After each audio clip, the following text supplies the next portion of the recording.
But ఎప్పుడైనా ఆలోచించారా ముగ్గురు సీఎంస్‌ని మీరు కవర్ చేశారు. ముగ్గురు సీఎంస్‌తో మీరు వర్క్ చేశారని? ముగ్గురు ఇండస్ట్రీ నుంచి వచ్చిన జయలలిత గారు, ఎంజీఆర్ గారు, ఎన్టీఆర్ ఎన్టీఆర్ గారు, గారు. ఎన్టీఆర్ గారు. జయలలిత గారితో కలిసి నేను డబ్బింగ్ చెప్పాను. చెప్పారు. కలిసి డబ్బింగ్ చెప్పాను.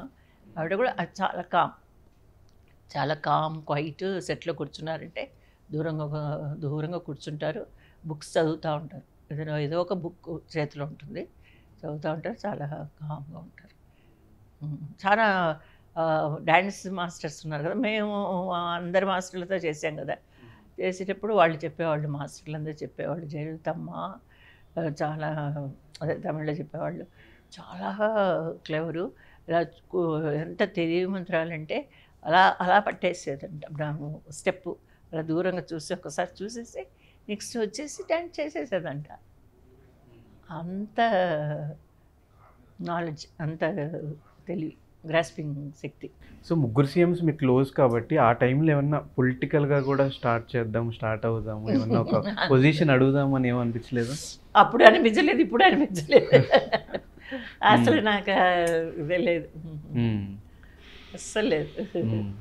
ఆలోచన లేదు, అవసరం రాలేదు. సరే ఇంట్రెస్ట్ ఉంటే ఏదన్నా అవసరం వచ్చేదేమో, కానీ నాకు ఇంట్రెస్టే లేదు.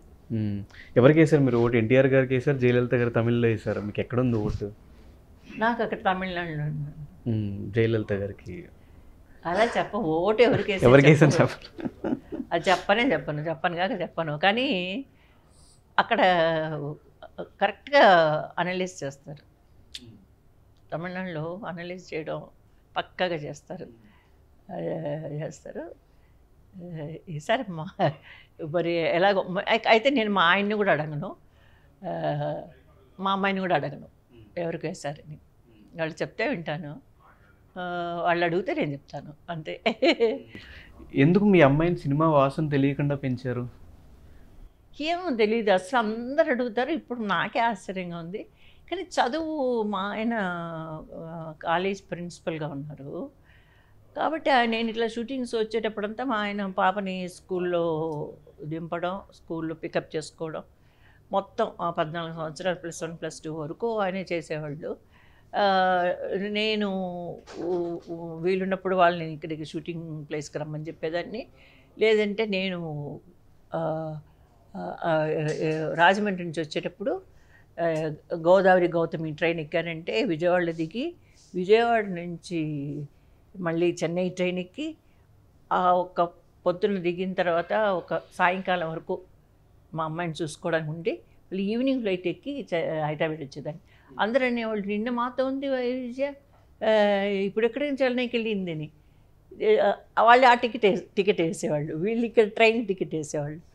వాళ్ళు అనేవాళ్ళు, మరి హైదరాబాద్ అయితే నేరుగా గౌతమి గోదావరి హైదరాబాద్కి వస్తుంది కదా, ఆవిడెందుకు రాలేదు, చెన్నై నుంచి వస్తుంది అనుకునేవాళ్ళు. పాప కోసం అని నేను మెయిన్గా అలాగా, అది సాక్రిఫైస్ అని చెప్పలేను, తర్వాత కష్టం అని చెప్పలేను, అదొక ఆనందం, అంటే ఒక సాటిస్ఫాక్షన్. అలా వచ్చి అలా కూడా వర్క్ చేసేదాన్ని. అలాగా ఉన్నప్పుడు నాకు ఎప్పుడు అనిపించలేదు ఈ సినిమా ఫీల్డ్కి, ఎందుకంటే నేను అలా అనుకొని రాలేదు కదా. నాకు సినిమాలు యాక్ట్ చేయడం ఒక ప్యాషన్ అని నేను ఎప్పుడు అనుకోలేదు, అనుకోకుండా నేను వచ్చాను. ఇప్పుడు ప్యాషన్ నేను చెప్పగలను, ఇప్పుడు చెప్పగలను. ఎందుకంటే మన్మథలీల సినిమా తమిళ్లో చేసిన తర్వాత తమిళ సినిమాలన్నీ చేస్తూ అది అలవాటయ్యి, దాంట్లో ఒక ఇంట్రెస్ట్, దాంట్లో మంచి మంచి సినిమాలు హిట్ కావడం, తర్వాత తెలుగులో మంచి సినిమాలు చేయడం, తెలుగులో అన్ని సినిమాలు హిట్ కావడం, 100 days 200 days 365 days కూడా ఆడింది మా పల్లెలో గోపాల్. అలాగా అలా సినిమాలు చేస్తూ ఉండగా నాకు ఒక ఇంట్రెస్ట్ కలిగి, ఇప్పుడు నేను ఈ ఏజ్లో కూడా, అది పెద్ద ఏజా చిన్న ఏజ్ అని కదా, ఇప్పటికీ నేను చేస్తున్నానంటే నాకు అది ఒక ఇంట్రెస్ట్, ప్యాషన్. కానీ చేసే పని మటుకు పక్కగా చేయాలి, బాగా చేసావు అని పేరు తెచ్చుకోవాలి అనే ఆశ మటుకు నాకు ఎప్పుడు ఉంది. నా హెల్త్ కోఆపరేట్ చేసేంతవరకు నేను చేస్తాను. ఇప్పుడైతే ఆ మాట చెప్పగలను. అట్టి పరిస్థితుల్లో కూడా మా అమ్మాయిని పాయింట్కి వస్తే, ఒకప్పుడు నేను అనుకున్న, ఒకవేళ చదివించిన తర్వాత సినిమాలో చేరుతాను అని మా అమ్మాయి అంటే అప్పుడేమన్నా ట్రై చేసేదాన్నేమో. మా ఆయన కూడా అదే అన్నారు. నేను అడిగాను మా ఆయన్ని కూడా. అడిగితే అన్నారు, లేదు ఎప్పుడు ఇంట్రెస్ట్ చూపించేది కాదు, చదువు మీదే ఉండేది. ఎప్పుడు సినిమాల గురించి అడిగేది కాదు.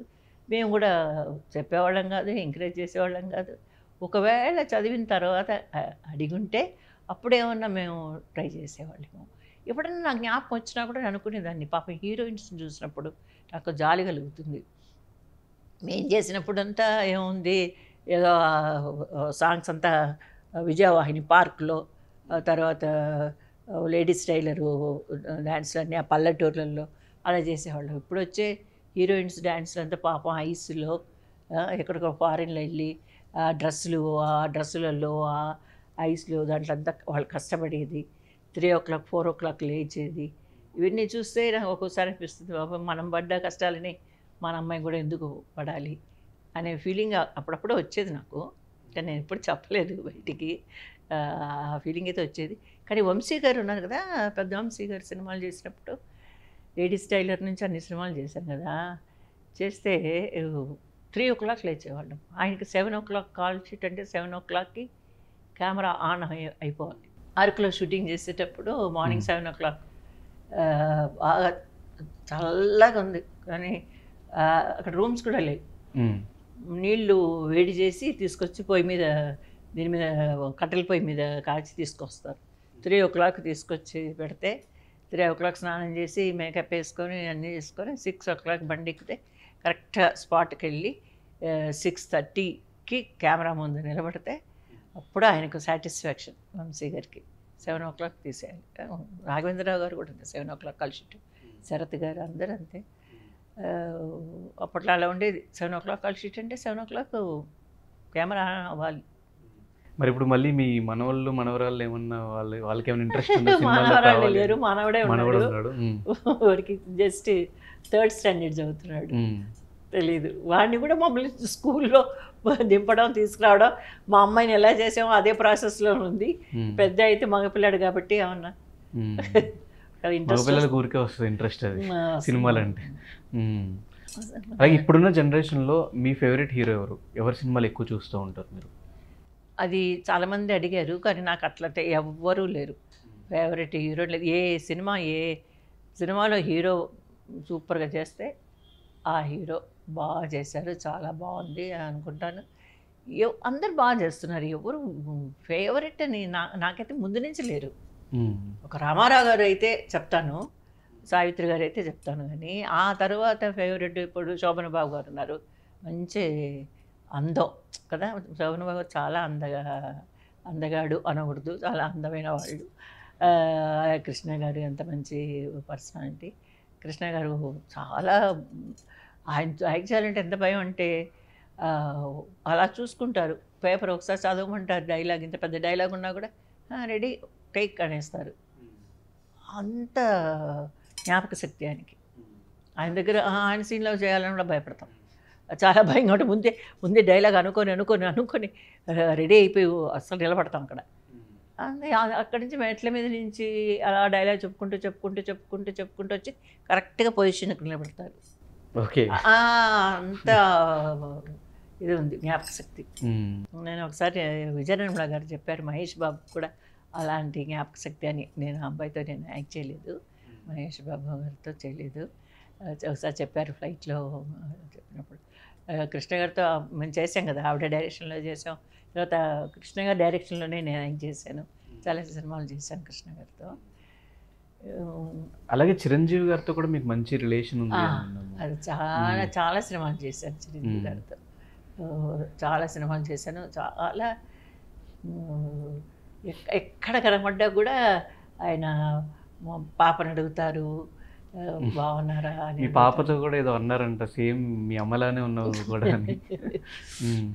నోట్లో నుంచి ఊడిపడ్డామమ్మా అన్నారు.